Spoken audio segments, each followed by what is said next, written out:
Welcome back to the Senior Health Podcast. If you've been with us before, you know we don't do fluff. We don't do gimmicks. We sit down, we get honest, and we talk about what really matters after 60. But today is different because this isn't just another episode. This is the most important 60 minutes we've ever recorded.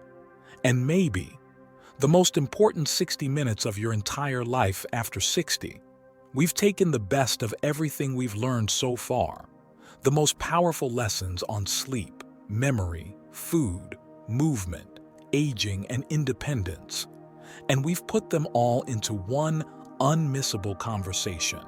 And leading that conversation, well, you already know him. He's become a fixture on this show. He's over 100 years old, still practicing medicine, still teaching, still thriving. And more than anyone, he understands what aging really means and how to do it with clarity, strength, and purpose.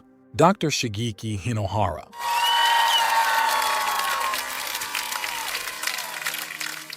Welcome back. I hope you are ready for this. Thank you, John. I have never been more ready in my life. And to everyone sitting here in the studio and to the people listening from home, thank you as well for being here. This episode is special, not because it's long, but because it's complete. We're going to walk through the entire day.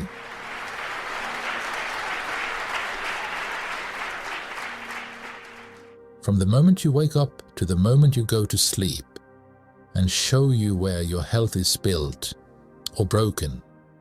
No pressure, no shame, just truth, and the chance to change. So if you've been with us before, thank you for coming back. And if this is your first time, you chose the right one to start with. That really hit me, because so many people talk about aging like it's a slow fade, like the best years are behind us. Like once you hit a certain number, the only thing left to do is manage decline. But if you've been with us for a while, you know that's not how we see it. And it's definitely not what we've seen from Dr. Hinohara. In fact, I can think back to so many moments from past episodes when he talked about how memory loss isn't just aging, it's missing nutrients, or how foggy thinking in the morning isn't just normal, it's a message. Or how a simple 10-minute ritual at night can literally protect your brain from overnight decay.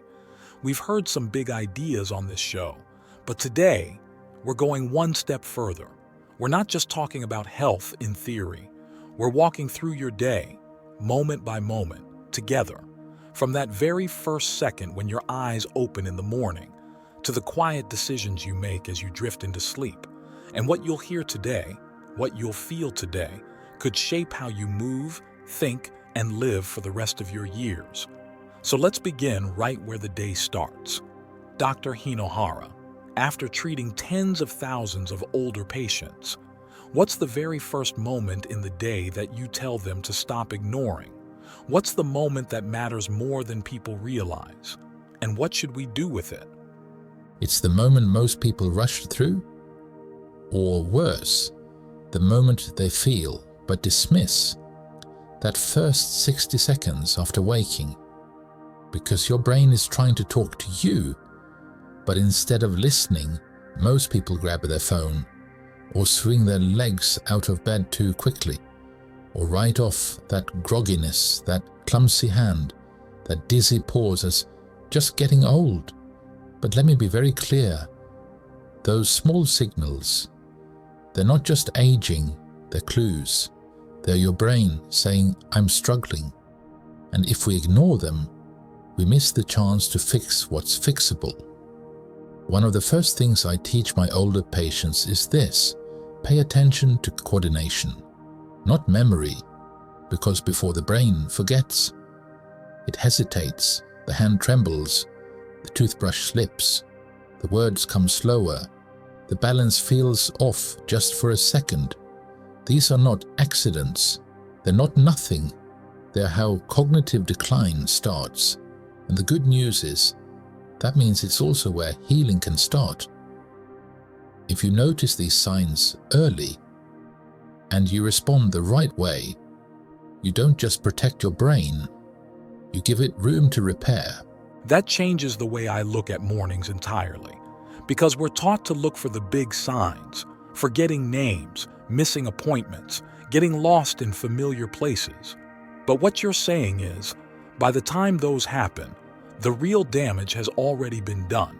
The earlier signs, the coordination slips, the hesitation, the imbalance, those come first. And that means we can do something about it. So let's go deeper. We've talked about the first moment after waking up, but what about the first mistake? What's the most common thing people do in the morning that actually accelerates decline, especially after 60? It's stillness, one word, but it's the foundation under everything else. Not peaceful stillness, not meditation or reflection. I'm talking about physical inactivity, waking up, and then spending the next 90 minutes sitting on the bed, at the kitchen table, in front of the TV. No real movement, no blood flow, no signal to the body that it's time to start. And after 60, that signal becomes critical because your vascular system doesn't push blood as efficiently. Your blood is more prone to clotting, and your brain, more than ever, needs oxygen and nutrient delivery right away. But when you stay seated, especially in those first hours, you starve the brain of its most critical fuel, flow. And that's when everything else begins to slow down. Memory, mood, reaction time, balance. Wait, so just staying seated for too long in the morning, that alone can impair brain performance? Yes, it's the same pattern we see in post-surgical patients who, when left in bed too long, develop deep vein clots, fog, and rapid decline. And people assume, well, I'm not in the hospital. But that's the thing. You don't need to be in a hospital bed. A quiet kitchen chair can do it just as well. That's something I don't think most people realize. We think of stillness as harmless, or even restful. But you're saying it's actually signaling shutdown. Exactly. And here's the science. A major study in circulation followed over 8,000 older adults. It found that those who spent more than 9 hours a day sedentary had double the risk of stroke, even if they exercised later in the day. Why? Because the morning window matters most.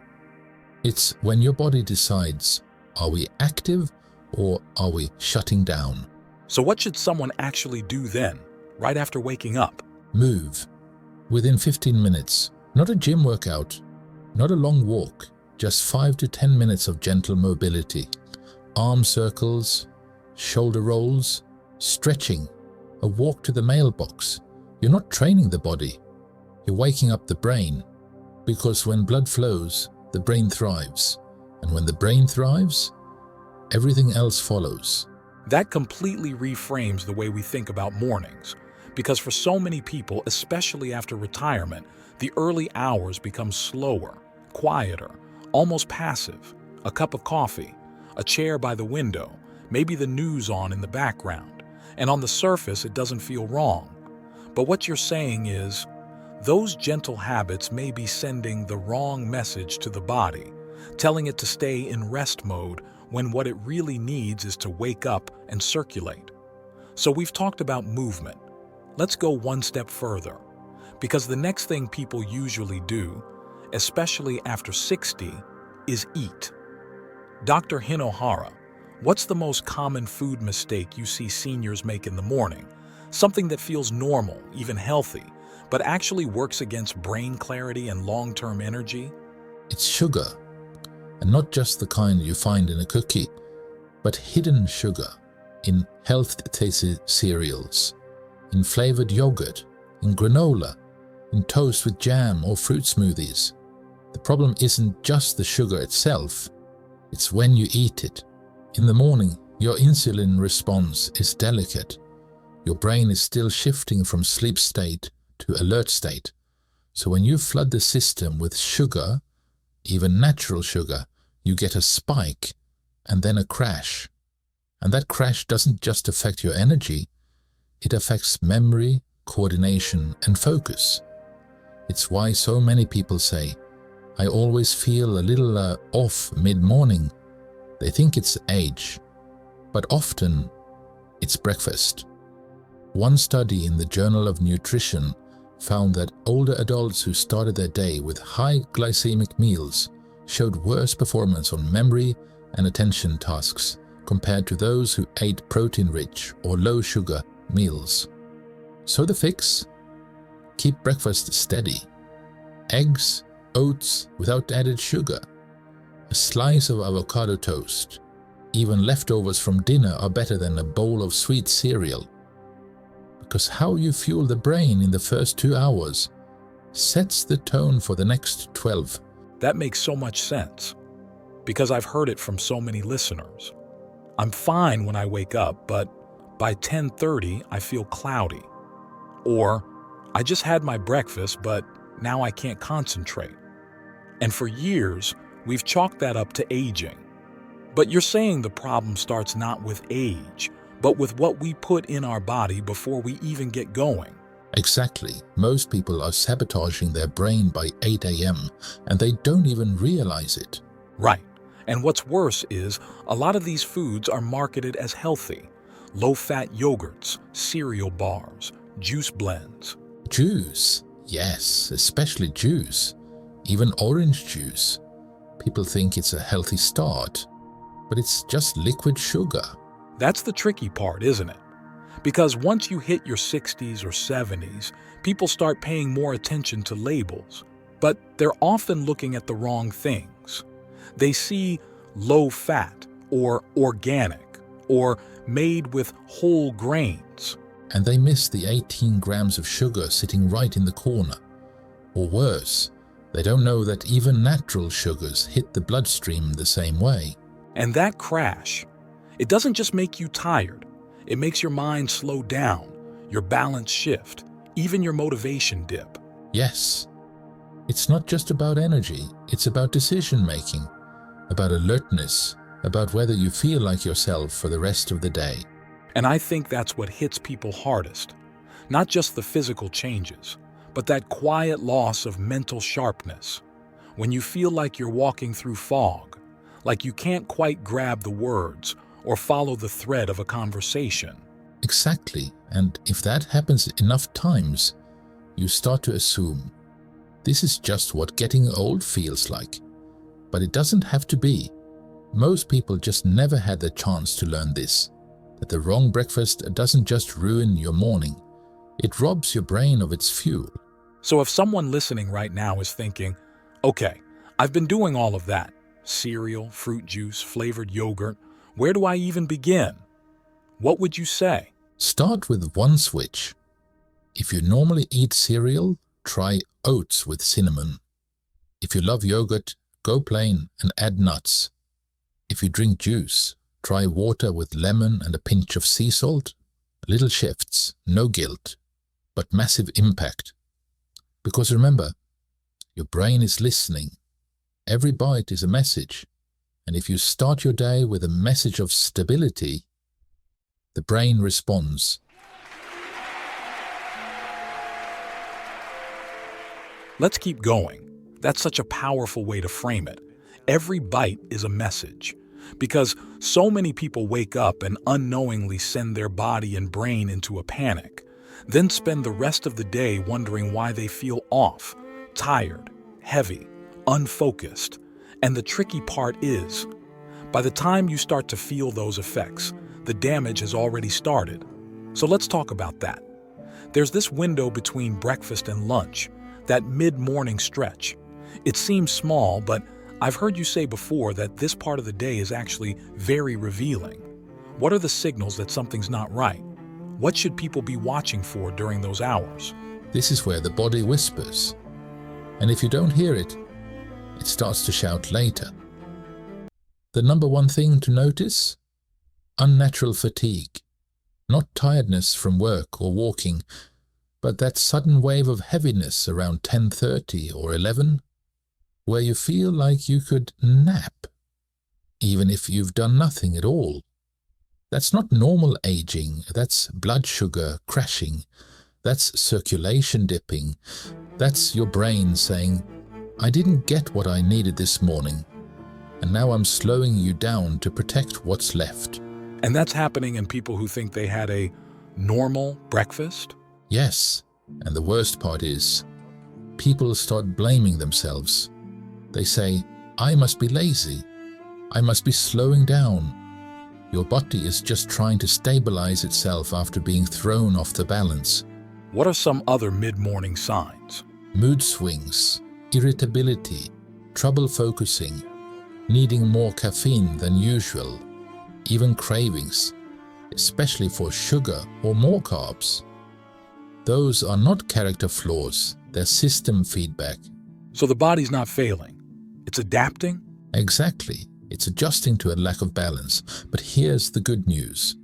If you start your morning right, the mid-morning fog disappears. Your brain runs clearer. Your digestion steadies. Your cravings fade. I always tell my patients, if you feel like napping before noon, don't ask what's wrong with you. Ask what went wrong before 9 a.m. That's such a shift. It's not about pushing through, it's about listening differently. Yes, because your body always speaks. The question is whether you are ready to hear it. And that brings us to the next phase of the day, the part most people coast through on autopilot, the early afternoon. Now, by this point, many people over 60 are already feeling it. The slump, the heaviness behind the eyes, the sudden lack of motivation, like someone turned the dimmer switch down on your entire system. And it's easy to assume it's normal, just part of aging. You've been up for a few hours, maybe you've run some errands, maybe not, but your body is already pulling you toward the couch, and your mind, it just isn't as sharp as it was that morning. But what if I told you this moment, this soft, hazy lull in the day, is one of the clearest windows into how your brain is really doing? It is, and it's also one of the most dangerous windows if we're not paying attention, because what happens in the early afternoon is not just a reflection of age, it's a reflection of the systems we've set in motion earlier. If the brain didn't get what it needed in the morning, clean fuel, oxygen, movement, hydration, then by early afternoon it begins to conserve. It dials down cognitive function. It slows circulation to the extremities, and often it begins to shift you into a low-energy survival mode. Not because you're weak, but because the body is trying to protect what's left. And we've all felt that.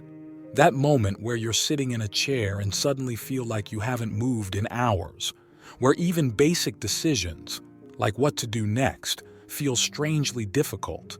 It's not quite exhaustion, not quite fatigue, but it's a pull, a heaviness. And if you don't interrupt it, it follows you into the rest of the day. Exactly, and here's the part most people don't realize. This isn't just about what's happening in your body now. It's about what you're training your brain to expect every single day. The brain is incredibly adaptive, and if you slow down every afternoon, if you disengage, become sedentary, zone out, your brain starts preparing for that pattern long before it happens. You train it to dim, to conserve, to shut down.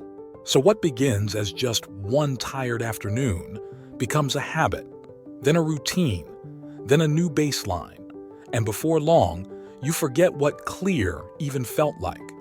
You can't remember the last time your mind felt light or focused or engaged at 3 p.m. That's exactly what I see in so many older patients. They don't feel alarmed by it, because it crept in slowly. But when we go back and look at the patterns, we see the decline didn't start at 70 or 75.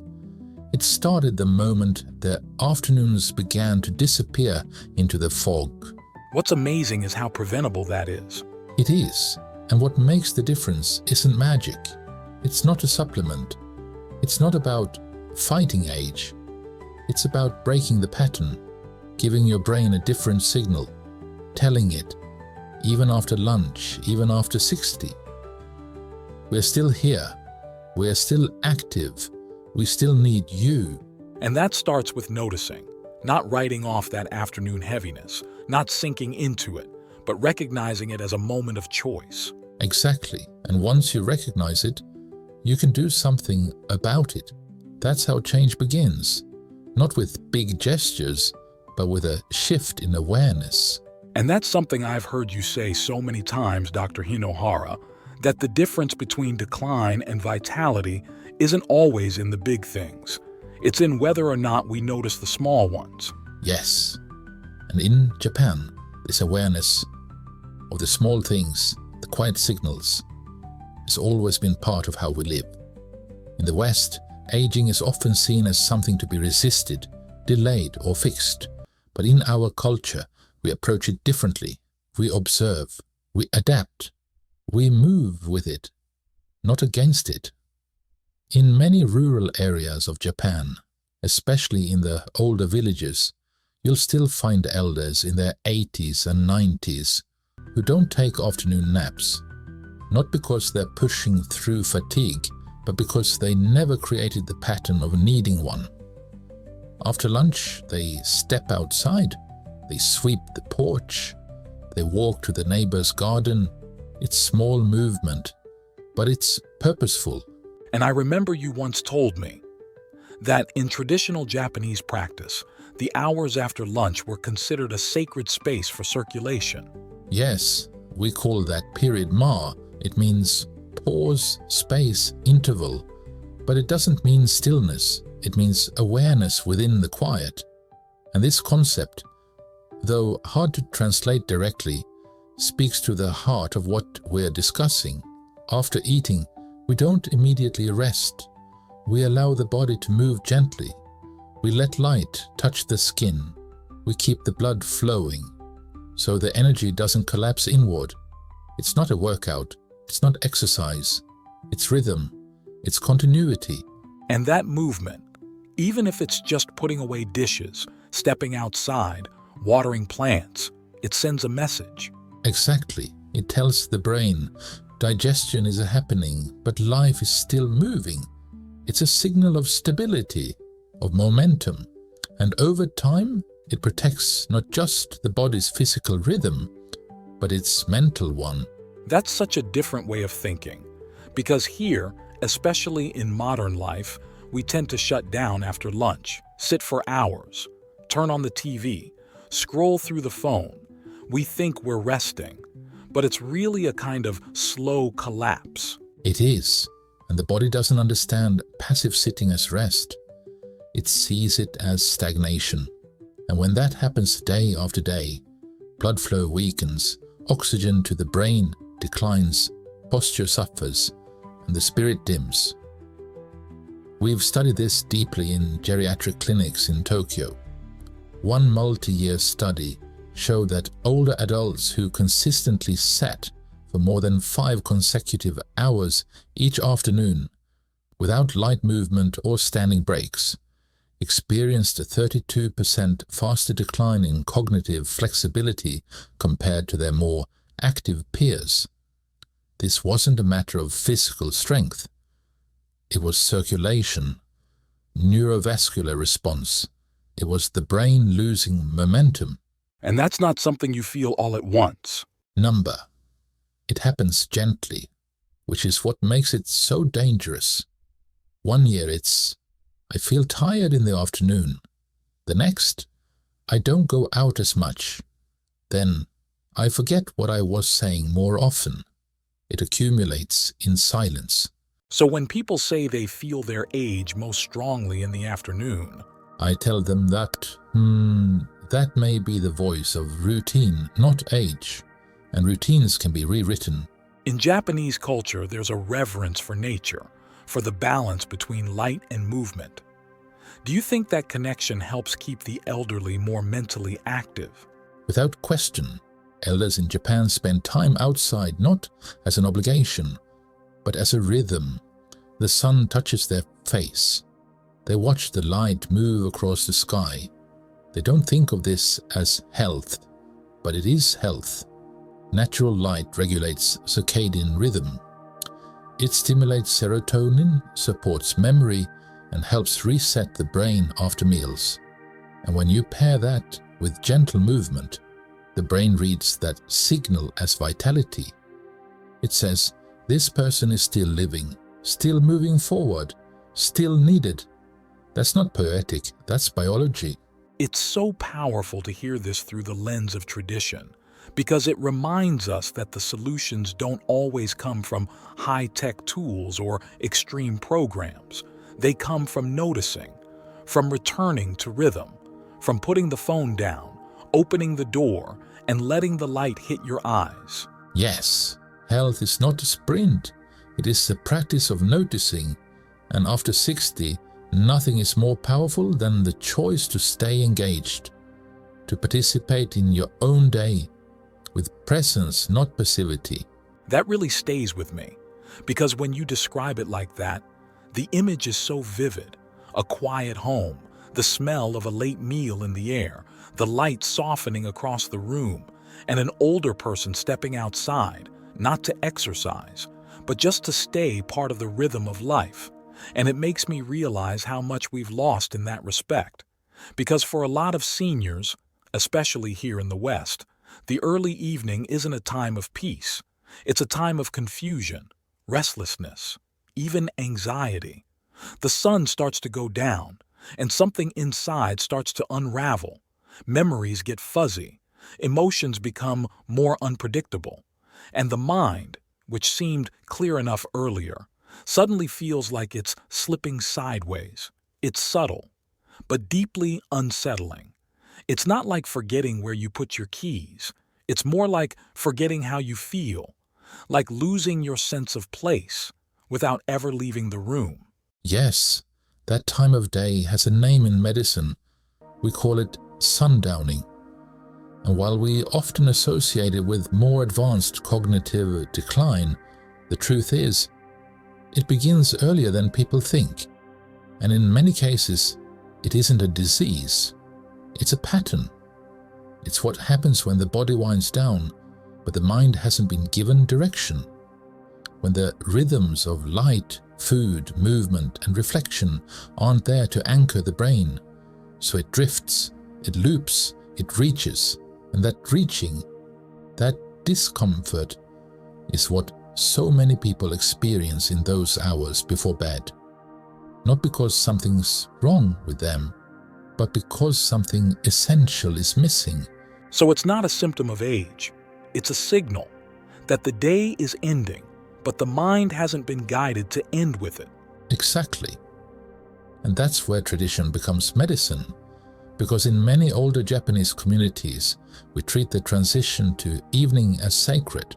There's a word for it, yu-yake. It means evening glow. It refers to the quality of light right before the sun dips below the horizon, but it also refers to a state of being, a willingness to be present with the closing of the day. And what that looks like is not dramatic, it's simple. An elder steps outside and watches the sun go down, even if just for a few minutes. They don't check a clock, they don't look at a phone, they just sit or stand and witness. That image feels ancient and modern and human. Yes, because it is. It doesn't require money or technology or health, only presence, only the choice to acknowledge the shift. And what that moment does, neurologically, is signal to the brain. We are safe. The day is ending. You may now begin to release. But in the West, and I say this with humility because I've done it myself, we often skip that moment entirely. We move from activity straight into distraction, a television, a smartphone, the glare of artificial light. And instead of slowing down, we numb out. Yes, and the brain doesn't register numbness as peace. It registers it as confusion. You go from fast-paced thinking to blank distraction, and the nervous system doesn't know what to do with that. It stays alert, tense, on edge, even as the body begins to quiet. That's the conflict. The body tries to sleep, the mind tries to escape, and instead of rest, We get restlessness. So when someone says, I don't know why I always feel off in the evenings. I can't focus. I feel low. I don't feel like myself. I tell them, your brain is asking for something you haven't been giving it. A gentle transition. A way to say, the day is done and I can let go. And that can be something as small as stepping outside to feel the wind, or watching the light shift across the room, or sitting with a cup of tea and doing nothing but holding it. Yes, and in Japan, we often serve something light in the evening, a small piece of fruit, a bowl of miso, not to fill the stomach, but to signal the end, to say, we're not chasing anymore, we're arriving. That's such a different way of living. It's not just about health routines, it's about living with rhythm, with transitions, with presence. And presence at the end of the day is the only real medicine. Because when you learn to end the day with peace, you teach the brain that it doesn't have to hold everything all at once. It can release, it can rest. And when the brain rests, the body heals. That idea of release, that the brain needs to let go at night, it's something most people never learn. They think sleep just happens. You lie down, close your eyes, and the body does the rest. But what we're beginning to see, in research and in real life, is that sleep is not a switch. It's a descent. And the way you enter it shapes what happens inside of it. Exactly. Sleep is not passive. It's the most active healing state the brain has. And the older you get, the more sensitive that process becomes. You see, in youth, the body can override mistakes. You can stay up late, stare at bright lights, eat poorly, fall asleep in front of a screen, and still wake up feeling decent. But after 60, the brain doesn't recover the same way. It needs help, it needs rhythm, it needs permission to heal. So if we don't create that permission, if we go to bed with tension, with stimulation, with light and noise, what happens? The body may sleep, but the brain does not recover. It skims the surface, it stays alert beneath the waves, and over time, that leads to deeper issues. And I want to pause there, because so many people listening think, well, I sleep enough hours. I go to bed at 10, I wake up at 6. But what you're saying is, it's not about how long you sleep. It's about how deeply you sleep. Yes, and that's where the science has become so clear. In older adults, it's not duration that protects the brain. It's quality, the depth, the architecture of the sleep. Whether you reach slow wave sleep, whether your glymphatic system, your brain's cleansing system, is activated. And here's the problem, most seniors are not getting that kind of sleep because their night is broken, not just once, but over and over. What breaks it? Too much light, too little melatonin, inconsistent bedtimes, late eating, and one of the most overlooked factors of all, nocturia. The need to urinate at night. Yes, it's one of the top 3 reasons older adults lose deep sleep. They fall asleep, enter the first stages, and then 2 hours in, they're woken by the bladder. And what's worse, it's not always urgent. Sometimes it's just habitual.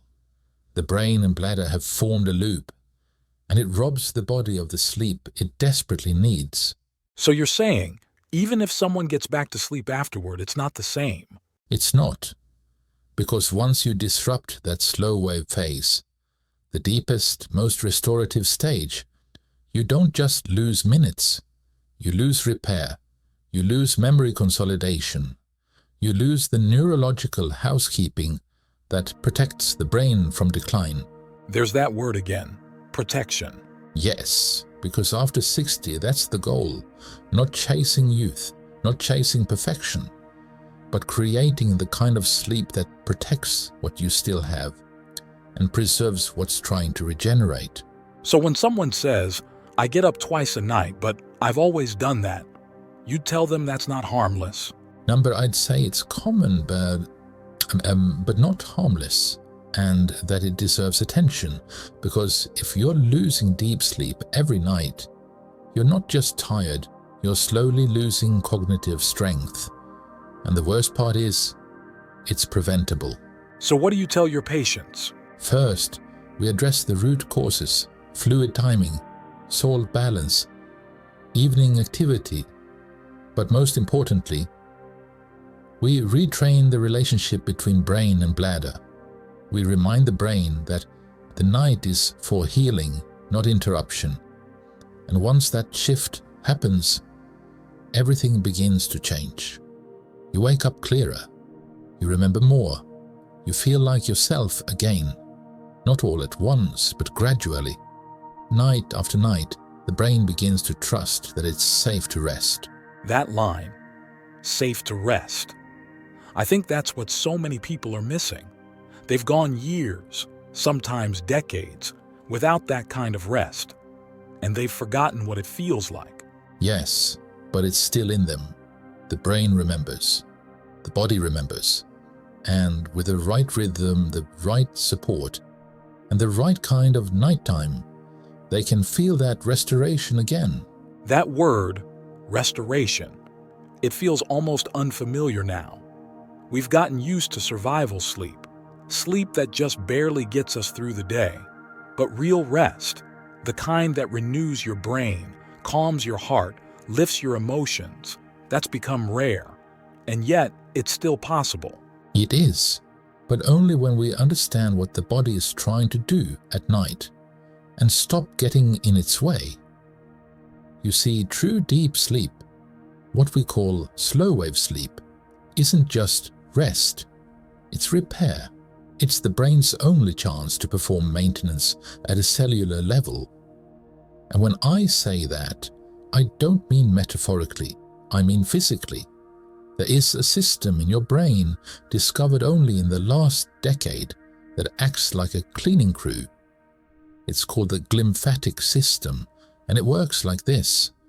When you fall into deep sleep, your brain cells actually shrink slightly. That creates more space between them, a kind of an internal tunnel system. And through those tunnels, cerebrospinal fluid flows. It washes away waste products. It clears out beta amyloid, the very same protein that builds up in Alzheimer's disease. It filters inflammation. It refreshes the very space in which memory and cognition live. And that only happens in deep sleep? Yes, and only at night. The glymphatic system is inactive during the day. It only turns on in the dark when your brain is deeply at rest. And here's the part that changed everything for me. It doesn't activate unless you reach that slow wave depth. Light sleep is not enough. That's why I tell my patients, don't chase 8 hours. Chase depth, chase continuity. Because 1 hour of unbroken deep sleep can be more healing than 3 hours of light, fragmented rest. That's a huge shift from how most of us think.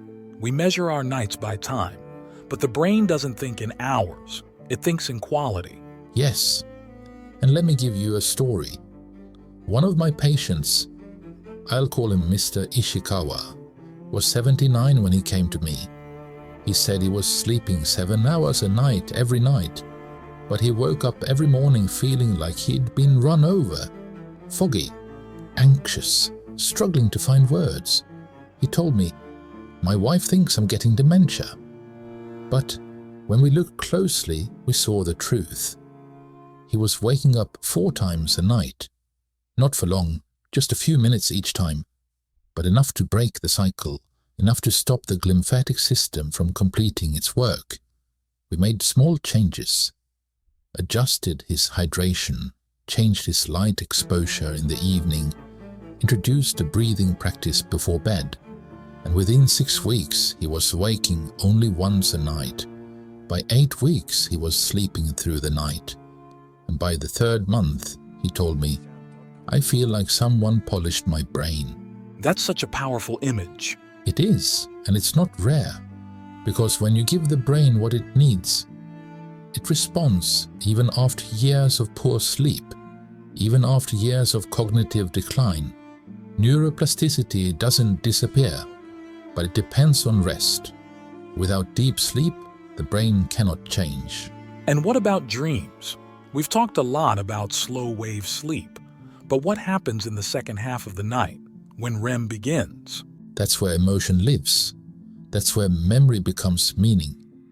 During REM, rapid eye movement sleep, the brain replays emotional experiences from the day. But not randomly, it reorganizes them. It softens the charge. It places them into context. This is why people who are grieving or going through stress feel worse when their sleep is interrupted, because the brain never gets to finish its emotional work. It holds onto the unprocessed feelings, and those feelings begin to weigh the person down day after day. So when someone wakes up anxious, even if nothing is wrong, it might be because their brain never finished dreaming. Yes, dreams are not just fantasies. They're a kind of neurological therapy. And when you rob the brain of REM, you rob yourself of resolution. It makes you wonder how many people are walking around carrying unfinished nights inside them. I'd say millions, and it doesn't have to be that way, because even small changes can restore the cycle. Do you have another story? Maybe someone whose dream sleep came back? Yes, a woman named Midori. She was 83, very independent, but struggling with low mood and irritability. She didn't understand why.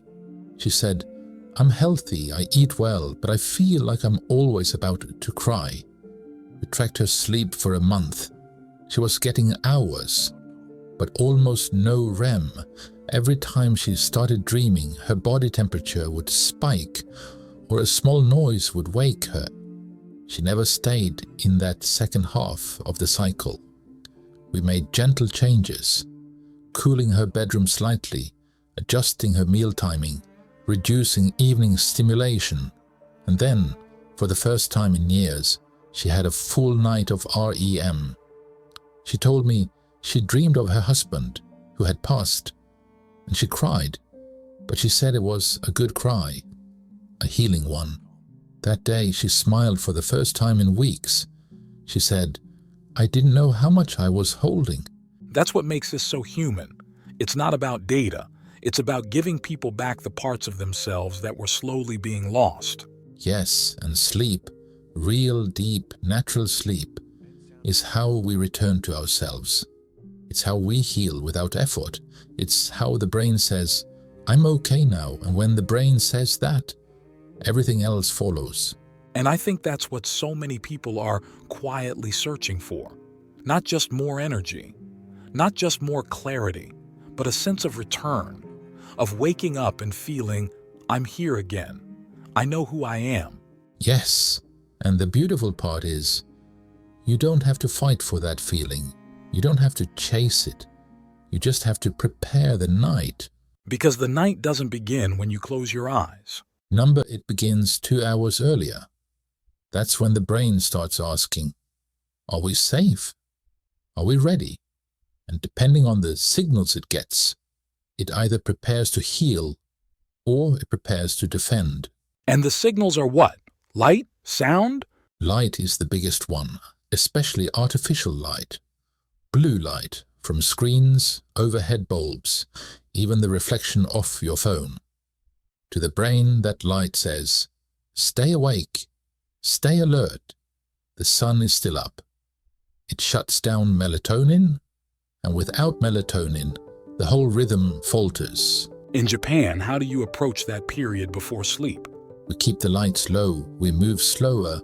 Many elders still follow the komorebi principle, the idea that filtered light, like the kind that passes through leaves or paper lanterns, is calming to the nervous system. In my home, we use lamps with warm, low light, nothing bright, no screens, just a small ritual, a warm towel, a change into fresh sleepwear. Not because we have to, but because these rituals tell the body the day is over. And what about temperature?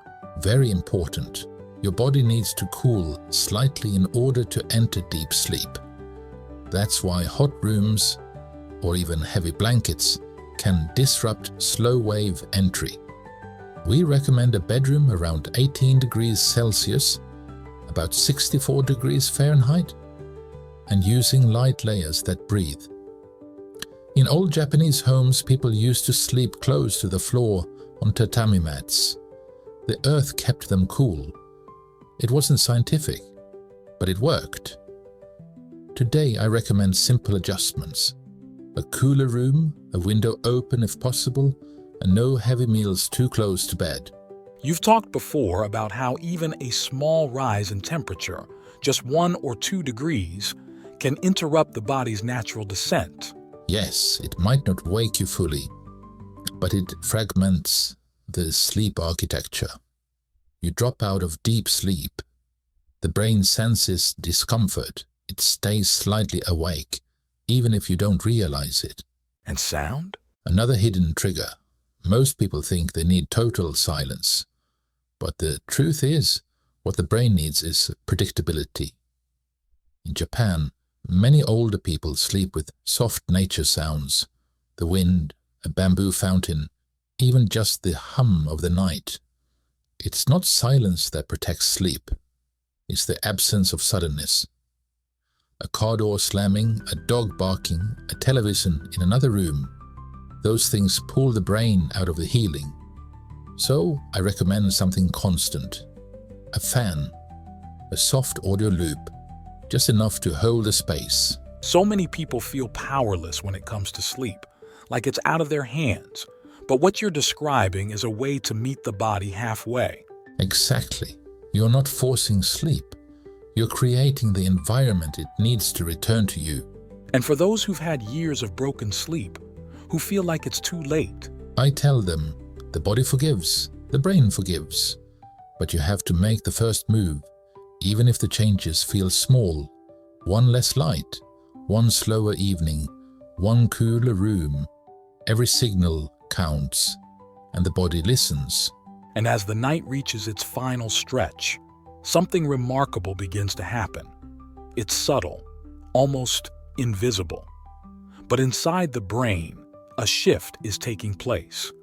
Melatonin begins to ease off. Cortisol, the awakening hormone, begins to rise. And without ever opening your eyes, the body starts asking, "Is it morning yet?" Yes, the body begins to search for light. Not visual light, not yet, but ambient cues, temperature, sound, rhythm. It's a process that takes time, and it matters how we treat it. Because if we rush that moment, if we interrupt it too harshly, then the brain never finishes what it started. It leaves its work undone, and that's when people wake feeling foggy. Not because they didn't sleep, but because they didn't finish sleeping. So this moment, just before waking, it's not passive? No, it's a continuation of healing. In fact, some of the most important hormonal activity happens in those last 90 minutes before natural waking. Testosterone, growth hormone, the brain's final sweep of toxins, the nervous system's return to balance. And yet, most people interrupt that window. They wake to an alarm, they check a phone, they swing their legs out of bed and try to force the day into motion. Yes, and especially for older adults, that shock is dangerous. It causes blood pressure spikes, vascular stress, even dizziness and cognitive lag. I remember you told me once, the older body needs to rise like the sun, gradually. Exactly. In Japan, many elders still rise with the sun itself, or just before it. They wake not to noise, but to light. Soft, indirect light. They sit for a few minutes. They stretch. They give the brain time to reorient. It's a practice of gentleness. Yes, and in that gentleness, the brain feels safe. It says, "We're not rushing. I can come back fully." And when someone skips that, they pay the price, maybe not right away, but over time, the brain begins to resist the mornings. It associates waking with stress, and the nervous system stays tight for hours. It becomes a kind of fog that lasts till midday. We hear about it all the time. I'm just not a morning person anymore. But maybe that's not about personality. Maybe that's about how we're waking up. That's exactly what it is. The body still wants to rise, but it wants to be invited, not dragged. So what do you tell your patients? I ask them to start simply. No alarms, if possible, or at least a soft chime, something natural. No screens for the first 15 minutes. Let your eyes adjust to the world slowly. Breathe. Sit upright before standing. Drink water. Let the body remember who it is. And over time, mornings become clear again. The fog lifts, the brain stops bracing, and begins to anticipate the day with calm. Not excitement necessarily, but readiness. And that readiness, that subtle morning clarity, it changes everything. Because when the day begins with presence, it doesn't matter how old you are. You're not reacting, you're directing, you're choosing how to move forward. And that, I tell my patients, is the quiet power of aging well. Not force, not resistance, but rhythm, ritual, and return. That last idea about rhythm and return, I think it brings us to something deeper. Because aging, for so many people, feels like a slow erosion of control, like you're losing the reins of your own life. But what you've shown us is that even after 60, 70, 80, there are still rituals that restore agency, still moments we can direct, still choices that say, this day belongs to me. Yes. And that's what I tell people who feel like they're fading, who say, I used to be as sharp. I used to feel like myself. I say, you haven't lost yourself. You've just forgotten how to return. And that return begins with rhythm and continues with movement. And this is where your approach really shifts. Because for a long time, people believed that once you lost strength, once you lost muscle, that was it. But you're saying the body can still respond? Absolutely. The body after 60 is slower to adapt, but not unable. And the secret isn't in heavy training or extreme diets. It's in re-establishing daily signals that say, I still need this muscle. I still need this brain. I am still using this life. And movement is that signal. It is. But not just any movement. It must be deliberate. It must be felt.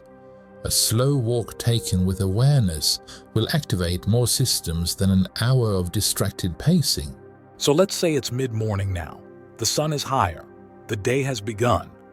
What are the most powerful things a senior can do right then to reset their biology? First, move, but not like an obligation, like a greeting. In Japan, many elders begin their day not with exercise, but with kaiteki taiso. It means comfort stretching, movements designed not to build strength, but to restore circulation and invite the joints to participate in the day. Neck rolls, shoulder swings, heel raises, even a few steps taken with the hands behind the back, like the old philosophers. This is not to burn calories. It is to tell the vascular system, we are awake. We are engaged. We are not shutting down today. It sounds so simple, but also so dignified. Yes, because dignity doesn't come from youth. It comes from presence. And movement done with presence at any age is a statement of dignity. What about food? You've said before that the first meal after waking holds more weight than people think. It does, because after sleep the brain is hungry, not just for energy, but for signal. When you eat, your brain asks, what kind of day are we having? One of stress, of sluggishness, or of steadiness, strength? And the food answers. So if someone starts their day with sugar, the brain prepares for volatility, blood sugar spikes, cortisol rises, then comes the crash, memory falters, energy dips, and suddenly you're chasing the day. not leading it. But if the meal is stabilizing? Then the brain feels steady. It senses safety. It says, we can focus now. We can repair. We're not in survival mode. And in Japan, what does that look like? That first nourishing meal? Traditionally, it's not sweet. It's not heavy. It might be miso soup, a bit of rice, pickled vegetables, a boiled egg, or grilled fish. Small amounts, balanced. The idea is not to fill, but to support, to nourish the blood, to prepare the brain, to ease the gut. And all of that, the movement, the food, the sunlight, the pacing, it becomes the body's way of saying, I am not fading today, I am participating. Yes, and this is how I see aging now. Not as loss, but as refinement. You don't need more effort, you need more precision, more intention, and when you live that way, the day responds, the body responds, and even the brain, after years of silence, begins to speak again. That really stays with me, because I think about all the seniors listening, the ones who've watched every episode, taken notes, maybe even cried at times, and I imagine them sitting in their kitchens or walking slowly through the park, saying to themselves, I remember who I am. Because that's what this has been, hasn't it? Not just a podcast, not just ideas, but a remembering.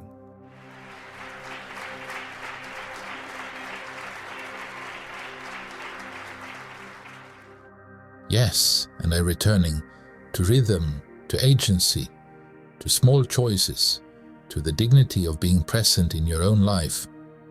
And for many, for perhaps the first time in decades, to the belief that their body still wants to heal. And it's powerful, because it's not just theory. You've seen this in your patients. I have. I've seen men and women in their 70s, 80s, 90s walk in with fear in their eyes and walk out months later standing taller, not because they became young again, but because they stopped being afraid of growing old. That might be the most important thing we've talked about, because there's so much fear around aging, fear of decline, fear of memory loss, fear of becoming irrelevant. But what this episode has shown is that aging isn't the problem, it's disconnection.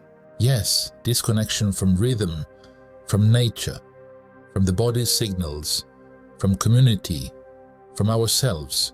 So what would you say to the person listening right now who still feels like it might be too late? I'd say this: you are not broken, you are not behind, you are not too late. You are simply out of rhythm, and rhythm can be restored. The body still hears you, the brain still listens, and every small act of care, every movement, every meal, every gentle evening is a way of saying, I am still here. And we've seen this, not just in studies, not just in theory, but in the quiet triumphs of people who chose to believe it wasn't over. Yes, and I'll tell you, some of the strongest minds I've ever met weren't in their 20s, they were in their 80s, because they had lived long enough to stop proving and start being. And when a person finally starts being, the body takes a deep breath, the brain says, thank you, and healing begins. That feels like the right place to end.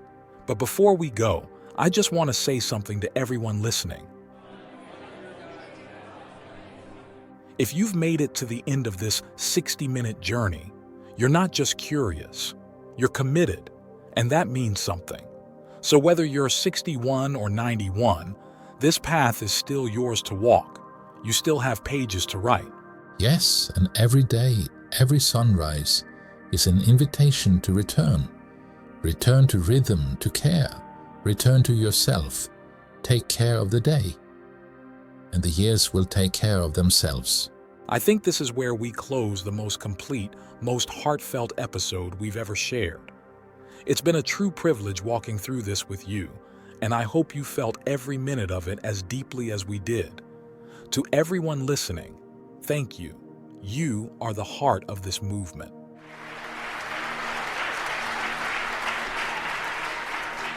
Let's keep learning, keep connecting, and keep proving that growing older can also mean growing stronger in spirit, in wisdom, and in health. Like, subscribe and share this with someone you care about, because together we're building something that matters. Until next time.